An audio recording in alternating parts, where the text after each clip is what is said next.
Pemirsa, memasuki masa PSBB transisi, sejumlah restoran dan tempat makan sudah diizinkan kembali dibuka. Namun tentunya harus menerapkan protokol kesehatan. Salah satunya adalah pusat kuliner Tamrinten yang kondisinya masih sepi.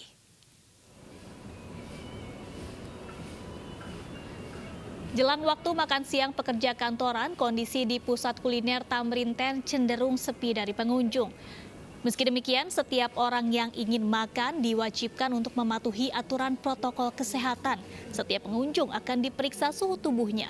Pengunjung juga harus mengenakan masker selama berada di kawasan ini dan mencuci tangan saat masuk ke lokasi.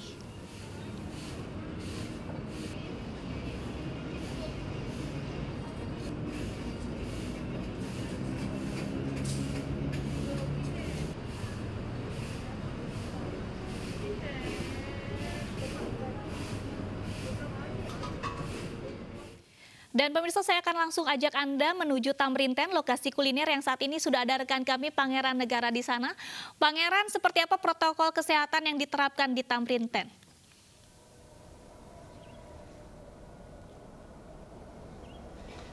Denis, sejumlah ketentuan protokol kesehatan memang sudah diterapkan oleh pihak penanggung jawab serta para petugas yang berjaga di pusat kuliner Tamrin 10 Jakarta. Adapun ketentuan-ketentuan tersebut, pertama, masyarakat yang ingin makan di pusat kuliner ini mereka diwajibkan untuk menggunakan masker. Kemudian mereka pun akan diarahkan untuk mencuci tangan terlebih dahulu di tempat yang memang sudah disediakan. Kemudian suhu tubuh mereka akan dicek apakah memiliki suhu tubuh di bawah 38 derajat ataupun di bawahnya. Jika di bawahnya di bawah 38 derajat, petugas akan memberikan stiker berwarna hijau seperti yang saya kenakan saat ini. Ini adalah bukti bahwa kita telah melalui ketentuan protokol kesehatan di tahap pertama saat ingin masuk. Selain itu ada juga ketentuan protokol kesehatan yang kedua, yakni pihak penanggung jawab telah mengatur sedemikian rupa agar masyarakat yang makan di pusat kuliner ini hanya dapat menggunakan satu meja untuk 2 orang saja. Artinya tidak boleh ada lebih dari orang di satu meja yang sama. Dan konsep meja yang dibuat ini adalah konsep meja yang dibuat panjang, jadi tidak dilebarkan sehingga ada jarak yang memang menjadi ketentuan dari protokol kesehatan sekitar 1,5 meter.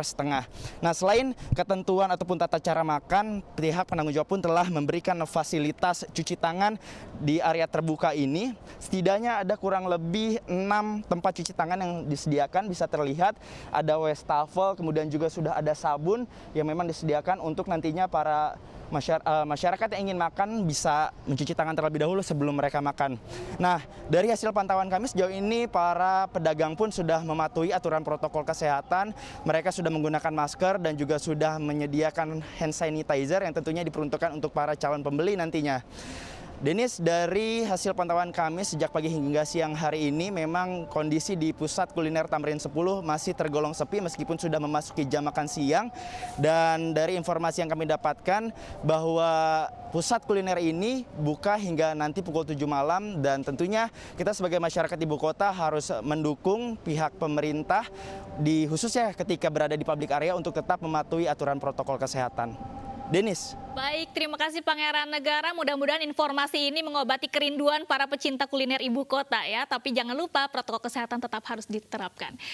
Pemirsa, di masa transisi menuju new normal, pengguna sepeda kian membludak. Pemprov DKI Jakarta akhirnya menyiapkan jalur khusus sepeda di sepanjang ruas Jalan Sudirman Tamrin. Pengendara nakal yang tidak mematuhi jalur dan jam operasional akan dikenakan sanksi 15 hari dan denda Rp100.000. Para pesepeda kini bisa bernafas lega. Pasalnya, Pemprov DKI Jakarta kembali membuat jalur khusus pesepeda di jantung ibu kota. Jalur yang dioperasikan khusus selama masa PSBB menuju new normal itu berada sepanjang Jalan Protokol Sudirman Tamrin dengan memakai satu lajur di sisi paling kiri.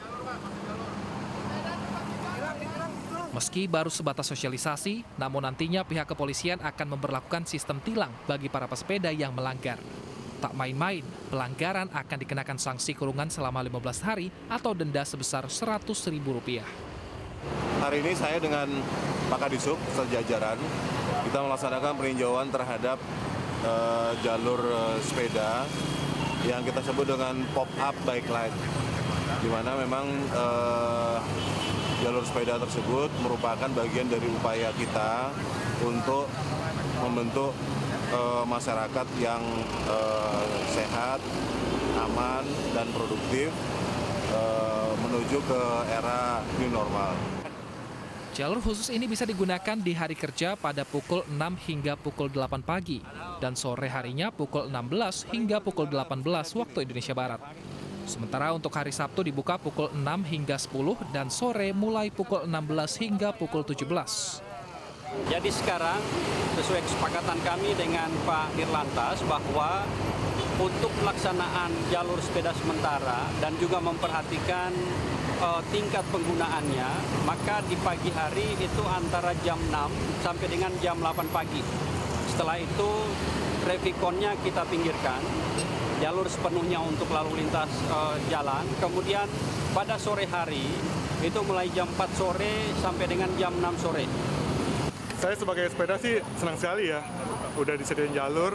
Ya mudah-mudahan sih saya berharap jalurnya benar-benar bisa digunakan oleh pesepeda ya. Tidak hanya untuk jadi tempat tongkrongan motor atau mobil parkiran yang sembarangan nurunin penumpang. Selama 1 pekan ke depan, Dishub bersama Ditlantas akan melakukan pemantauan di lokasi. Jika dinilai efektif, maka akan diberlakukan selama masa PSBB transisi menuju new normal. Dari Jakarta Pusat, Rani Sanjaya, iNews melaporkan.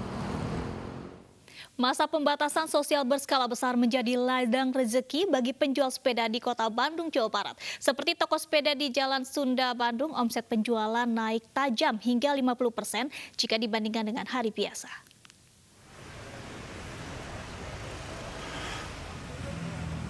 Di tengah pandemi COVID-19, penjual sepeda yang berada di Jalan Sunda, Kota Bandung mulai diburu warga. Permintaan sepeda melonjak sejak penerapan PSBB di Kota Bandung, Jawa Barat. Dalam sehari, toko bisa melayani 50 pembeli. Selain itu, omset penjualan sepeda naik tajam hingga 50% dibandingkan dengan hari-hari biasa. Banyaknya permintaan sepeda membuat toko kewalahan menyediakan stok bagi pembeli. Sebelum pandemi atau omset mungkin tahun sebelumnya setelah Lebaran, ya kali ini memang lebih melonjak, lebih besar daripada tahun kemarin dan sebelum pandemi gitu. Nah, peningkatannya sendiri berapa persen?